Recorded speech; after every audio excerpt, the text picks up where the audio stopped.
Loki atualmente é o mais conhecido deus da trapaça. Na mitologia nórdica, ele é da raça dos gigantes, porém vive entre os Aesir. Ele não só aprontava, mas também era responsável por grandes desastres, como por exemplo, a morte de Baldur. Muitas outras culturas haviam em suas respectivas mitologias esses deuses associados à trapaça, travessura, engano e traição, assim como Loki. A seguir, vamos ver alguns deles. Luggi. Luggi, na mitologia celta, além de seus papéis como ferreiro, artesão e guerreiro, é conhecido também como um grande trapaceiro. Luggi às vezes aparece como um velho para enganar as pessoas, fazendo-os acreditar que ele é fraco. Alguns especialistas em mitologia sugerem que o próprio Luggi pode ter sido a inspiração para contos populares de duendes travessos nas lendas irlandesas. Esses especialistas oferecem a teoria de que a palavra duende é uma variação de Luggi Cromain, que significa aproximadamente pequeno Luggi curvado. Wisa Kejak. Os nativos americanos diziam que ele era o encrenqueiro em sua mitologia. Ele foi o único responsável por conjurar um grande dilúvio que varreu o mundo depois que o Criador o construiu, e então usou a magia para reconstruir o mundo atual. Ele é conhecido como o enganador metamorfo. Ao contrário de muitos deuses trapaceiros, Wisa Kejak costuma pregar peças para beneficiar a humanidade, ao invés de prejudicá-la. O Wisa Kejak aparece em American Gods, de Neil Gaiman, ao lado de Anansi, como um personagem chamado Whiskey Jack. Kokopelli. De origem também de nativos americanos, além de trapaceiro, Kokopelli também é associado à fertilidade, que é uma combinação um tanto quanto perigosa, se é que me entendem. E provavelmente você também deve ter visto a silhueta dele por aí. Kokopelli talvez seja mais conhecido por suas costas encurvadas e pela flauta mágica que carrega consigo aonde quer que ele vá. Em uma lenda, Kokopelli estava viajando pela Terra e transformando o inverno em primavera com suas belas notas musicais que saíam pela sua flauta. Ele também chamava a chuva para que houvesse uma colheita bem-sucedida no final do ano. Enquanto ele tocava sua flauta, a neve derretia, trazendo o calor da primavera. Todos em um vilarejo próximo ficaram tão animados com as mudanças das estações que dançavam do anoitecer até o amanhecer. Logo após a noite de dança ao som da flauta de Kokopelli, as pessoas descobriram que todas as mulheres da aldeia estavam grávidas. Eu disse que era uma combinação perigosa. A curvatura em suas costas representava um saco de semente e as canções que ele carregava. Dolo. Direto da mitologia grega, embora não fosse bem considerado entre os gregos como um deus, e sim um daimon, que entra na categoria como gênio entre os árabes. Enfim, era ele quem personificava o ardil, a fraude, o engano, a astúcia, as malícias, as artimanhas e as más ações. Às vezes ele é considerado como filho de Nix e Erebo, ou de Gaia e Éter. Dolo ficou conhecido por sua habilidade quando tentou fazer uma cópia fraudulenta da estátua de Ateleia, ou Veritas entre os romanos, a fim de induzir as pessoas a pensarem que estavam vendo a estátua real.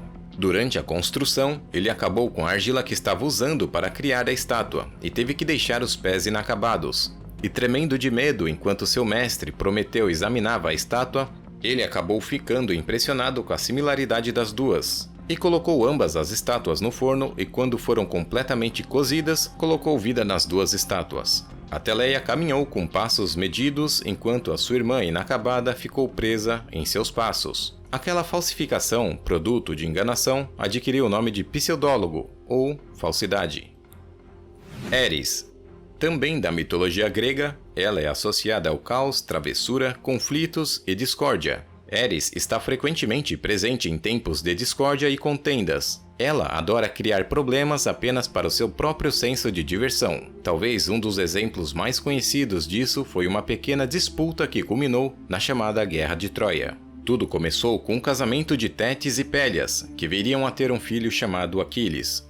Todos os deuses do Olimpo foram convidados, incluindo Hera, Afrodite e Atena. Mas o nome de Eris ficou de fora da lista de convidados porque todos sabiam o quanto ela gostava de causar confusões. Eris, a invasora do casamento, apareceu de qualquer maneira e decidiu se divertir um pouco. Ela jogou uma maçã dourada para a multidão, a famosa maçã da discórdia, e disse que era para a mais bela das deusas. Naturalmente, Atena, Afrodite e Hera tiveram que discutir quem era o legítimo dono desta maçã. Zeus, tentando ser sutil, escolheu um jovem chamado Paris, um príncipe da cidade de Troia, para escolher um vencedor. Afrodite ofereceu a Paris um suborno ao qual ele não pôde resistir, a Helena de Troia, a adorável jovem esposa do rei Menelau de Esparta. Paris escolheu Afrodite para receber a maçã e assim garantiu que sua cidade natal seria demolida até o fim da guerra. Laverna, originária da mitologia romana, era considerada uma deusa dos ladrões, trapaceiros, mentirosos e fraudadores. Ela é frequentemente referida como tendo uma cabeça, mas sem o corpo, e às vezes tendo um corpo, mas sem cabeça. Laverna era uma ladra, e muito pouco conhecida pelas outras divindades porque quase sempre esteve na terra, entre os ladrões, batedores de carteiras e vivia na escuridão. Certa vez, Laverna enganou um sacerdote e mais tarde ela enganou um senhor da mesma maneira. O senhor e o sacerdote perceberam que ambos haviam sido vítimas de uma deusa enganadora. Eles apelaram aos deuses por ajuda e quando ela foi questionada sobre o que ela tinha feito com a propriedade do sacerdote, que inclusive havia jurado pelo seu corpo que cumpriria a promessa, ela respondeu com um ato super estranho que surpreendeu a todos, pois ela fez o seu corpo desaparecer de modo que apenas a sua cabeça permaneceu visível, e ainda gritou: "Vejam só, jurei pelo meu corpo, mas não tenho corpo." Então todos começaram a dar risada. Depois do sacerdote, veio o senhor que também falou que havia sido enganado e que ela havia jurado pela própria cabeça que cumpriria. E em resposta, Laverna mostrou a todos que estavam presentes todo o seu corpo sem hesitar, mas a sua cabeça havia sumido, e do pescoço dela veio uma voz que disse: "Vejam só todos vocês, como podem ver, eu não tenho cabeça nenhuma e portanto nunca fiz tal juramento." Isso gerou riso significativo entre os deuses, que resolveram o problema ordenando que a cabeça se juntasse ao corpo e instruindo Laverna a pagar as suas dívidas, e então foi o que ela fez. Laverna então foi ordenada por Júpiter a se tornar a deusa das pessoas desonestas e de má reputação. Veles. Da mitologia eslava, embora haja pouca informação documentada sobre Veles, partes da Polônia, Rússia e Tchecoslováquia são ricas em histórias oral sobre ele. Veles é considerado em seus mitos como um deus do submundo associado às almas ancestrais de falecidos. Durante a celebração anual de Velianok, Veles envia as almas dos mortos para o mundo dos homens como seus mensageiros. Além de seu papel no submundo, Veles também está associado a tempestades, e ele tem uma grande batalha em curso contra o deus do trovão chamado Perun. Isso faz de Veles uma grande força sobrenatural da mitologia eslava. E finalmente, Veles é um grande conhecido criador de travessuras, semelhante a Loki da mitologia nórdica ou a Hermes da mitologia grega. E na sua opinião, quem dessa lista merecia o troféu da mentira? Se gostou, manda um joinha pra cá e comenta aí o que achou. Valeu pessoal, até a próxima e tchau tchau!